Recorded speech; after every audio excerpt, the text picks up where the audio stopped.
بالله من الشيطان الرجيم بسم الله الرحمن الرحيم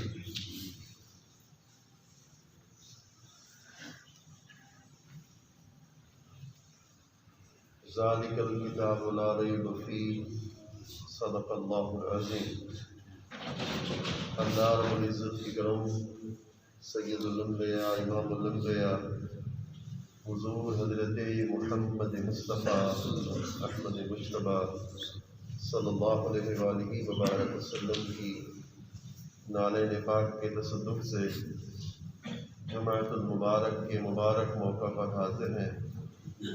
دعا ہے کہ اللہ رب العزت ہم سب کی حاضری کو اپنی بارگاہ میں قبول اور منظور فرمائے۔ قرآن مجید کی اس آیے کریمہ میں اللہ رب العزت نے قرآن مجید کا تعارف کرایا اور تعارف کراتے ہوئے ارشاد فرمایا کہ یہ وہ مقدس کتاب ہے، یہ وہ باعظمت کتاب ہے کہ جس کے منزل من اللہ ہونے میں کوئی شک نہیں ہے، کہ یہ کسی بشر کا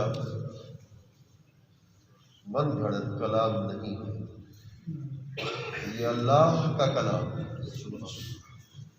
جو اللہ نے اپنے رسول کریم پر اتارا۔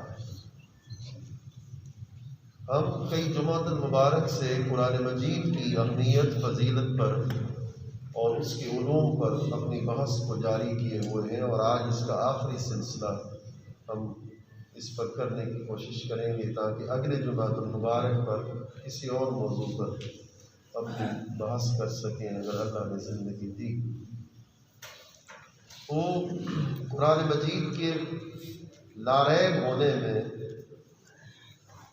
کوئی بھی قطعی طور پر بھی توقف نہیں ہے، یہ اللہ تعالیٰ کے فرمان کا مقصد ہے۔ دیکھیے کہ یہ سورۃ البقرہ کی پہلی آیت ہے، الف لام میم، آگے فرما ذالک الکتاب لا ریب فیہ۔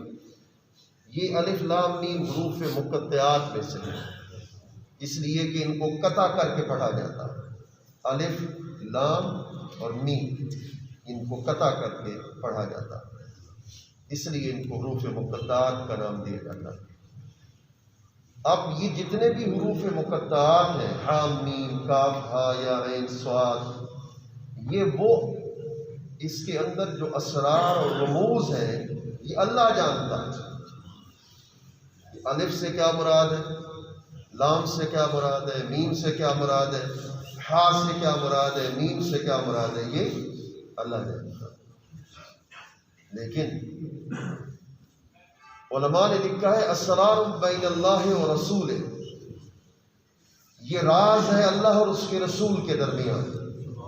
حقیقت کے اعتبار سے اللہ جانتا ہے اور عطا کے اعتبار سے رسول اللہ جانتا ہے، اور پھر رسول اللہ کے فیض کے اعتبار سے اولیاء کاملین عارفین کو اللہ رب العزت نے اس کا علم بطور حصہ کی عطا فرما دیا۔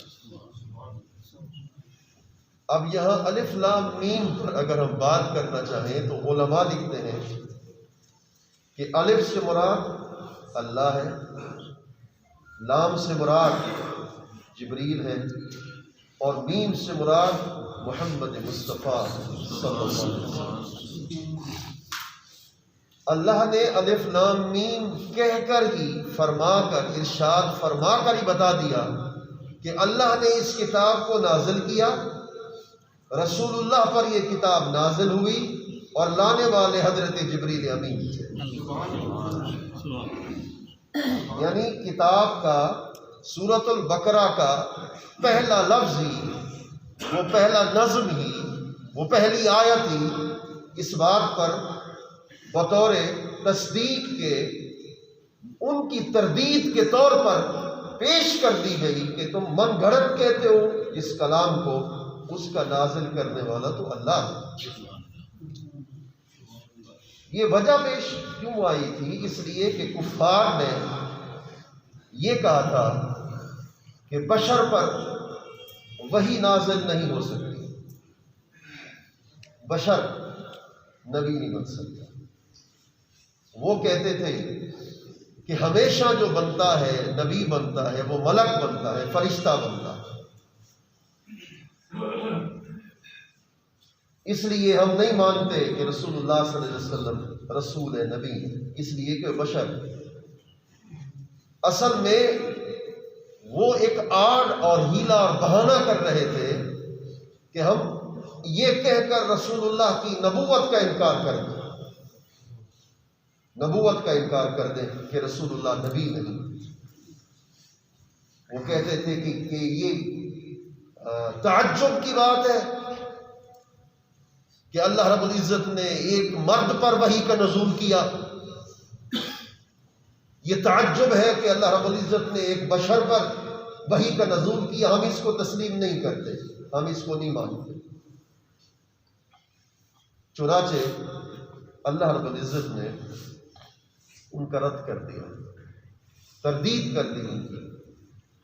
اور قرآن مجید میں اللہ رب العزت نے ارشاد فرمایا لقد جاءکم رسول من انفسکم، تحقیق تمہارے پاس ایک باعظمت رسول تشریف آئے.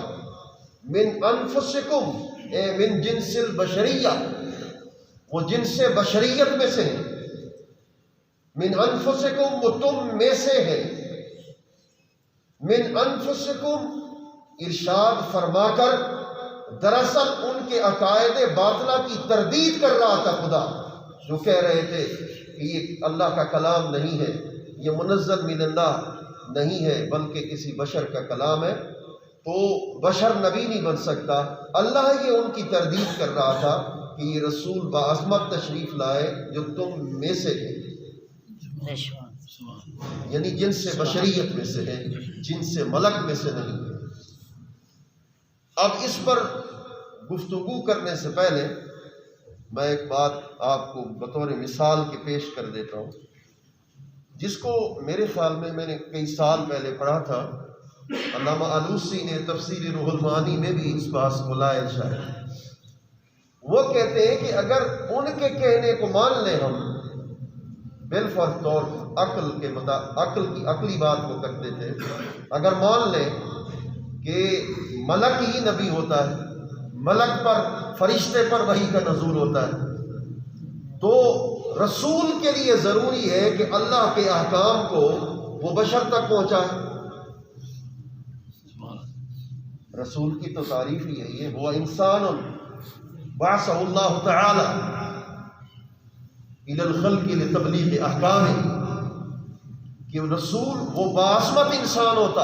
انسانوں پہ جو تنوین ہے یہ عظمت کے لیے ہے کہ وہ انسان باعظمت ہوتا ہے جس کو اللہ مخلوق کی طرف مبعوث کرتا ہے تاکہ اللہ کے احکام کو پہنچا سکے.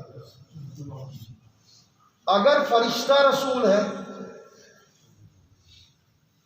اگر فرشتہ ملک رسول ہے تو ملک تو وہ ہے جس کو ہم دیکھ نہیں سکتے. ملک اس کو کہتے ہیں وہ غیب میں سے ہے، اور غیب اس کو کہتے ہیں ما لا یقع تحت الحواس، جو حواس کے تحت داخل نہ ہو سکے.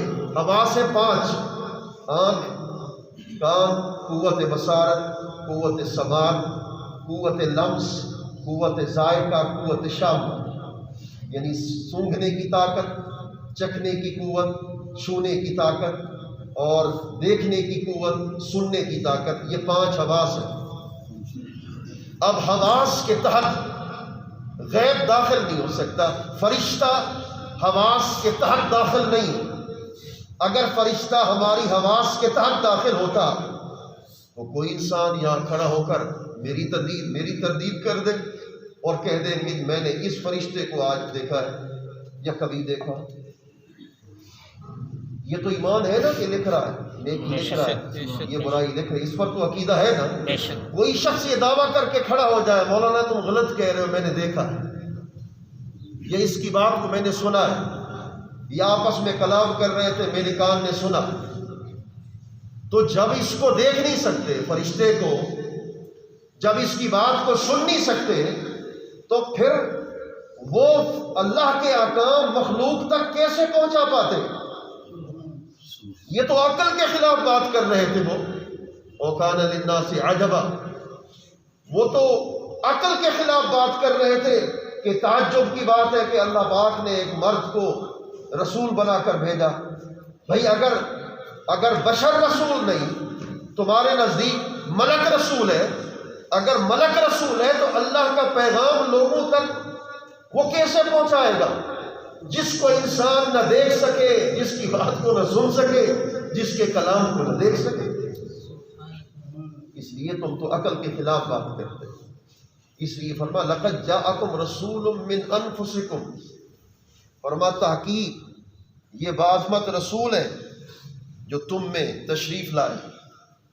اب میری جو بات ہے اس کو بڑی توجہ کے ساتھ آپ نے سننا ہے، بڑی خوبصورت مقام پر میں آپ کو لے آیا۔ دراصل ان کے دعویٰ کا رد کرنا تھا کہ جو دعویٰ کر رہے تھے کہ رسول ملک ہوتا ہے، رسول بشر نہیں ہوتا۔ اللہ نے ان کے دعوے کا رد کر دیا اور کہہ دیا کہ نہیں، قل انما انا بشر مثلکم، محبوب ان سے فرما دیجیے میں جن سے بشریت میں ظاہری صورت میں تم جیسا بشر۔ اب بڑی توجہ کے ساتھ میرے اس ایک جملے کو سن لیجیے، یہ تمہید میں نے باندھی اسی ایک جملے کو بیان کرنے کے لیے۔ وہ جملہ کیا تھا وہ میں خدمت میں پیش کرنا چاہتا ہوں۔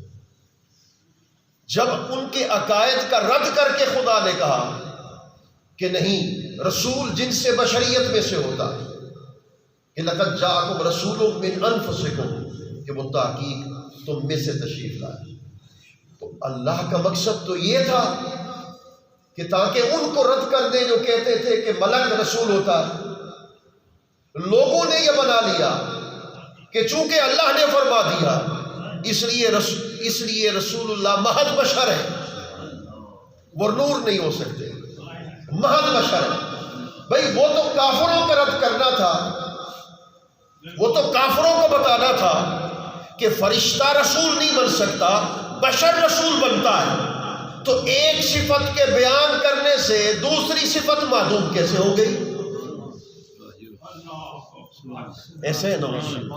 مثلا میں آپ کو مزید واضح کر دوں، میرے لیے دعا کرتے رہتے ہو، تو میں بات کو مزید واضح کر دوں، عقائد کو مضبوط کر دوں۔ میں بول رہا ہوں، آپ سن لیں، آپ خاموش ہیں، میں بول رہا ہوں۔ میں اگر یہ کہہ دوں کہ یہ جتنے بندے بیٹھے ہیں ان میں بولنے کی صلاحیت نہیں، یہ بول نہیں سکتے، تو لوگ کہیں گے غلط کہہ رہے ہیں۔ میں پوچھوں کہ بھی وہ مجھ سے پوچھے کہ بھی کیوں ایسا کہہ رہے ہو، میں کہوں گا کہ خاموش ہے اس لیے بول نہیں سکتے۔ وہ کہے گا غلط ہے۔ جب خاموشی ہوتی ہے تو اس وقت بولنے کے ختم ہونے کا مطلب یہ نہیں ہوتا کہ بول نہیں سکتے۔ ایک صفت کا ظہور ہوتا ہے تو دوسری صفت ختم نہیں ہو جاتی، معدوم نہیں ہو جاتی۔ آنکھ بند کر لینے سے یہ نہیں ہو سکتا کہ کوئی بندہ کہے کہ میں دیکھ نہیں سکتا، اس لیے کہ اس وقت آنکھ بند ہے۔ تو ایک صفت کو ظاہر کرے گا تو دوسری صفت کا خاتمہ نہیں ہو جائے گا، وہ معدوم نہیں ہو جائے گی۔ جب اللہ نے کہا جن سے بشر میں سے ہے تو اس کا مطلب تم نے غلط لے لیا کہ رسول اللہ محض بشر ہے۔ قرآن کے کہنے کا مطلب ان کے عقیدہ باطلہ کا رد کرنا تھا۔ دراصل مقصود یہ تھا کہ مصطفیٰ بشری لباس میں آئے اس لیے تھے تاکہ انسیت تم میں پیدا ہو سکے۔ اگر وہ جن سے بشریت میں سے نہ ہوتے تو انسیت پیدا نہ ہوتی۔ انسیت کو پیدا کرنے کے لیے یہ رسول اللہ کا کرم ہے اس عالم بشریت پر کہ مصطفیٰ نے لوگوں کو ہدایت دینے کے لیے بشری لباس کے اندر رسول اللہ زمین پہ تشریف لے آئے۔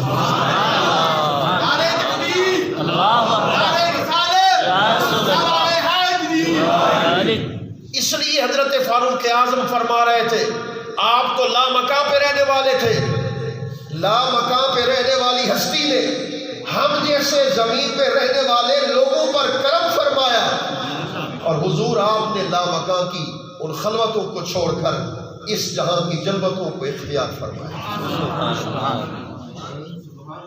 ہم کسی اور اسی بحث پر ایک اور دلیل پیش کیے دیتے ہیں، وہ بھی اللہ کے قرآن سے دلیل پیش کرتے ہیں۔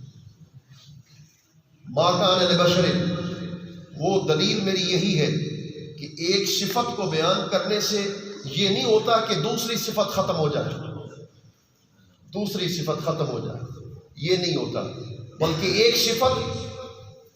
ایک صفت اگر رہے گی تو دوسری صفت بھی ہوگی، کبھی ایک صفت کا اظہار ہوگا، کبھی دوسری صفت کا اظہار ہو جائے گا۔ ٹھیک ہو گیا نا؟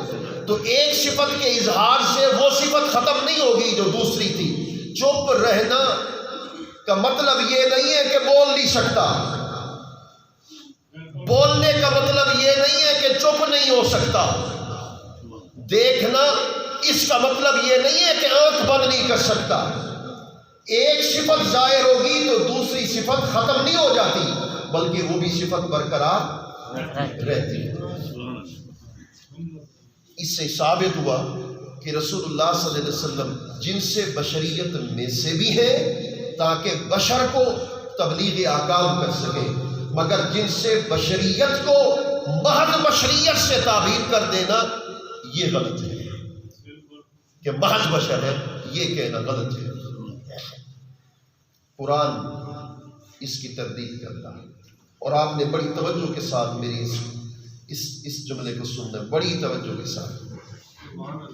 بحث تھوڑی سی مشکل ہے مگر میں سمجھانے کی کوشش کروں گا۔ ما کان لبشر ان یکلمہ اللہ الا وحیا او من وراء حجاب او یرسل رسولا۔ توجہ ہے نا؟ سبحان اللہ۔ بات قرآن کی کر لیتے ہیں بھئی، اگر کسی اور کا قول پیش کر دیں گے تو شاید کوئی نہ مانے، بات اصل حقیقت تو قرآن کی ہے نا جی، قرآن کا کون انکار کر سکتا ہے؟ قرآن کہتے ہیں ما کان لبشر ان یکلمہ اللہ الا وحیا او من وراء حجاب او یرسل رسولا۔ اس کا مفہوم یہ ہے کہ اللہ جب کسی بشر سے کلام کرتا ہے، اللہ جب کسی بشر سے کلام کرتا ہے تو اس کی تین صورتیں ہوتی ہیں۔ میں سب سے ایک آپ سے سنوں گا، سننے کا مطلب یہ نہیں ہے کہ میں کوئی استاد ہوں، کہنے کا مطلب یہ ہے کہ آپ سے تھوڑا سا توجہ کر کے بیٹھیں تاکہ آپ میری تصدیق کر سکیں۔ قرآن یہ کہہ رہا ہے کہ جب خدا کسی بشر سے کلام کرتا ہے تو کتنی صورتیں ہیں؟ تین۔ ایک صورت وحی بھیجتا ہے، دوسری صورت پردے کے پیچھے خدا کلام کرتا ہے، تیسری صورت او یرسل رسولا، یہ جبریل کو بھیجتا ہے۔ یہ کس کو بھیجتا ہے؟ جبریل۔ پھر آپ سے پوچھتا ہوں تاکہ نتیجہ جب نکالوں تو سب کو سمجھ میں آئے۔ خدا جب کسی بشر سے کلام کرتا ہے تو کتنی صورتیں ہیں؟ تین صورتیں۔ پہلی صورتیں کون سی ہیں؟ وحی بھیجتا ہے، وحی کے ذریعے سے۔ دوسری صورت کیا ہے؟ پردے کے پیچھے کلام کرتا ہے خدا۔ اور تیسری صورت کیا ہے؟ جبریل کو بھیجتا ہے۔ یعنی جب آگے بشر ہوگا تو تین صورتوں میں کلام ہوگا۔ ما کان لبشر، تین صورتوں میں کلام ہوگا جب آگے کیا ہوگا؟ بشر۔ ما کان لبشر، آگے جب کوئی بشر ہوگا تو تین صورتوں میں کلام ہوگا، وحی کے ذریعے سے، پردے کے پیچھے سے، اور جبریل کے ذریعے سے۔ اب آپ بتائیے مجھے، جب سرکار شب معراج لامکاں پہ تشریف لے گئے تھے، سبحان اللہ، آپ کو خدا اجر دے، میں نے ابھی جملہ کہا نہیں، آپ پہلے سمجھ، خدا آپ کو اجر دے۔ جب رسول اللہ لامکاں پہ تشریف لے گئے تھے تو کون سی وحی تھی؟ کون سا پردہ تھا؟ جبریل کہاں تھا؟ سبحان اللہ، بولیے نا، کون سی وحی تھی؟ کون سا پردہ تھا؟ جبریل تو سدرۃ المنتہا قدموں کے نیچے کھڑا ہوا تھا۔ اگر پردہ ہوتا تو وحی کی ضرورت ہوتی، پردے تو ختم تھے، پردے تو مکان میں ہوتے ہیں، لا مکان پہ محبوب اور محب پہ کون سا پردہ؟ سبحان اللہ۔ حضرت نصیر ملت آپ کے ذوق کے لیے پڑھ رہا ہوں، اگر بات دل کو لگے تو سبحان اللہ۔ وہ کہتے ہیں کہ فاصلے گھٹ گئے یوں قرب بڑھا آج کی رات، لامکہ پر فاصلے گھٹ گئے یوں قرب بڑھا آج کی رات، اب تو معبود میں کوئی پردہ نہ رہا آج کی رات۔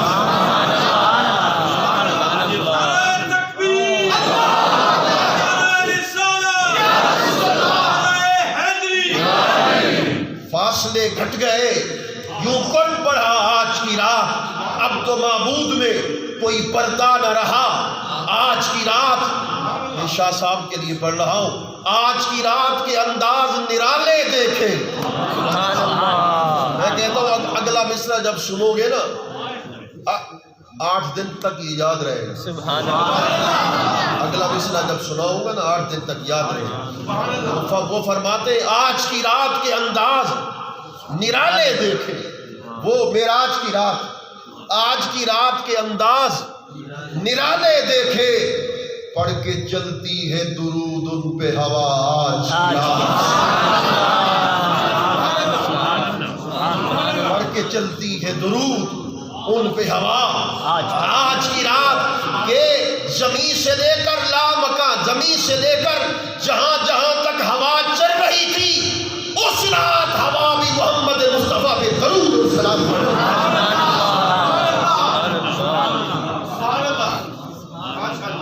اللہ اکبر۔ اگر مجھے اجازت دو تو پھر ایک اور شعر بھی سبحان اللہ، سبحان اللہ۔ یہ حاجی صاحب کے لیے سنا، سبحان اللہ، یہ مجھے دعا دیں، سبحان بزرگوں سے دعا لی جاتی ہے۔ بے شک بے شک۔ تو دیکھیے اللہ اکبر، میں کہتا ہوں حضرت نصیر ملت کیا کمال ہے۔ وہ کہتے ہیں چشم یعقوب میں یوسف کی ادا ماند ہوئی۔ تھوڑا سا مجھے سمجھانا پڑے گا، چشم یعقوب میں یوسف کی ادا ماند ہوئی۔ حضرت یعقوب تو ہر وقت حضرت یوسف کو ہی دیکھتے رہتے تھے، اور میں عالم دین ہے، مفتی صاحب ہے، میں ہاتھ جوڑ کے معافی مانگتا ہوں، معافی مانگ کر بات کر رہا ہوں، اور یہ بات شریعت کے خلاف بھی نہیں کرتا۔ قرآن کہتا کہ حضرت یعقوب علیہ السلام کی بینائی ختم ہو گئی بیٹے کی جدائی کے غم میں، حضرت یوسف کے جدائی کے غم میں ان کی بینائی ختم ہو گئی۔ میں کہتا ہوں حضور قرآن کے کسی آیت کی تعبیر، معنی کی تعبیر تو جائز ہے، معنی کی تعبیر تو جائز ہے نا، یہ ایک الگ بحث ہے علم تفسیر کی، کہ یہ جو نابینا پن ہے یہ عیب ہے۔ اللہ کا نبی ہر جسم کے عیب سے کیا ہے؟ پاک ہے۔ تو اس کی تعبیر یوں کر لیتے ہیں کہ انہیں حسن یوسف کے سوا نظر ہی کوئی نہیں۔ سبحان اللہ۔ وہ جہاں جہاں دیکھتے تھے انہیں حضرت یوسف کا حسن ہی نظر آتا تھا۔ تو شب معراج ادھر حضور جا رہے تھے، اور یاد رکھ لینا حضرت یوسف کے حسن میں بھی وہ اللہ کے حسن کے نور کو دیکھا کرتے۔ یہ الگ چیپٹر ہے، کبھی بتاؤں گا انشاءاللہ۔ تو حضرت یعقوب حضرت یوسف کے حسن کو دیکھتے رہتے تھے ہمیشہ، انہیں تو یوسف کے سوا نظر ہی کوئی نہیں آتا تھا۔ لیکن شب معراج جب حضور تشریف لے آئے اور حضور کے حسن کا غلبہ ہوا حضرت یوسف کے حسن پر،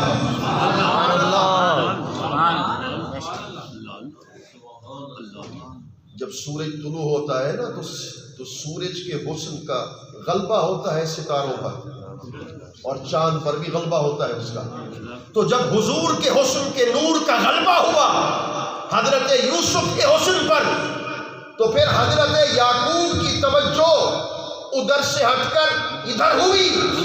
جب حضرت یعقوب نے حسن یوسف کی بجائے حسن مصطفیٰ کو دیکھا تو پھر کیا ہوا؟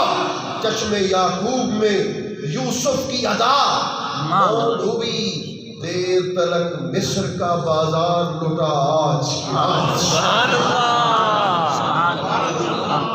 دیر تلک مصر کا بازار لٹا آج کی رات۔ چلو میں اسی بات پہ بات کو ختم کر دیتا ہوں، آج جمعہ کچھ وقت بڑھ جاتا ہے، بس اسی آخری بات ہے، 1 منٹ میں بات کو ختم کرتا ہوں۔ دیکھیے رسول کریم صلی اللہ علیہ وآلہ مبارک وسلم کے لیے شب معراج، توجہ ہے نا، شب معراج سواری کون سی آئی تھی؟ براق، اور براق کیا ہے؟ نور۔ براق نور ہے نا، روشنی ہے، برق روشنی ہے، براق نور تھا۔ اگر حضور محض بشر ہوتے، توجہ ہے، اگر حضور محض بشر ہوتے تو خدا اونٹ بھیج دیتا اور اونٹ کی رفتار کو اپنی قدرت سے تیز کر دیتا، اور اونٹ اللہ کی قدرت ہے، چاہے جس سے چاہے اپنی قدرت کو ظاہر کر دے، تو اونٹ کی رفتار یا گھوڑے کی رفتار کو خدا تیز کر دیتا تو وہ براق کی بجائے اونٹ حضور کی سواری بن جاتا۔ تو پھر آپ کہہ سکتے تھے کہ حضور بشر تھے، سواری بھی ناسوتی تھی، بولو نا، سواری بھی ناسوتی تھی، کہ سواری اونٹ گوشت ہے، گھوڑے میں بھی گوشت ہے، سواری بھی ناسوت تھی، اس لیے کہ حضور بشر تھے۔ خدا کی قسم شب معراج اللہ نے براق سواری حضور کی بنا کر دنیا کو بتا دیا، آنے والا بھی نور ہے، اس کی سواری براق بھی نور ہے۔